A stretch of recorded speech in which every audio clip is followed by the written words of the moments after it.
పవన్ కళ్యాణ్ ని deputy CM గా తీసేస్తారని talk. దాని గురించి మీ ఒపీనియన్ ఏంటి?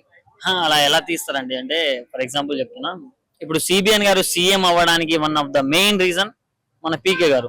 అంటే వీళ్ళందరూ పొత్తు పెట్టుకొని రావడం వల్ల ఆయన సీఎం అయ్యారు, ఆ పార్టీ అధికారంలోకి వచ్చింది. ఇప్పుడు మధ్యలో వచ్చి ఇప్పుడు పవన్ కళ్యాణ్ గారిని డిప్యూటీ సీఎం గా తీసేస్తాము, నారా లోకేష్ గారిని ఎక్కిస్తాము, అతన్ని సీఎం చేస్తామంటే ఆ ఆంధ్ర రాష్ట్రంలో ఆ రాష్ట్ర రాజకీయాల్లో మొత్తం అల్లకల్లోలం సృష్టిస్తారు. వాళ్ళ ఫ్యాన్స్ కావచ్చు, వాళ్ళ పార్టీ వాళ్ళు కావచ్చు, ప్రజలు కావచ్చు.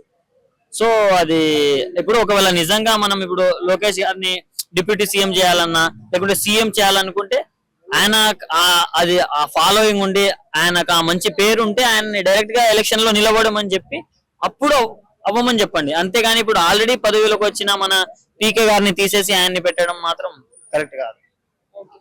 కుంభమేళా వైరల్ గర్ల్ మోనాలిసా తెలుసా? మోనాలిసా. ఆమె గురించి మీరు ఏమనుకుంటున్నారు? బాగుంటది అంటే ఐ మీన్ అంటే బాగుంది, అమ్మాయి బాగుంది. అంటే ఆమె గురించి డీప్ గా నేనైతే స్టడీ చేయలేదు, బట్ మొత్తం వైరల్ అవుతుంది ఏంటంటే ఆమె బాగుంది. ఆమె ఐడి మోనాలిసా సంథింగ్ ఉంది. ఆమెకి 994 సంథింగ్ సబ్స్క్రైబర్స్ ఫాలోవర్స్ ఉన్నారు. అండ్ ఆమె కళ్ళలో ఏదో మ్యాజిక్ ఉంది. సో దాని వల్లనే జనాలు మొత్తం తనకు అట్రాక్ట్ అయ్యి మొత్తం 2 days నుంచి ఎక్కడ చూసినా మోనాలిసా మోనాలిసా మోనాలిసా.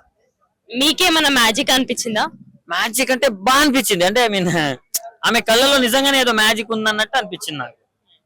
ఇప్పుడు మీ కళ్ళు ఉన్నాయి, నార్మల్ గా ఉన్నాయి. అది ఆమె కళ్ళు ఉన్నాయి అనుకో, కొంచెం డిఫరెంట్ గా ఉన్నాయి.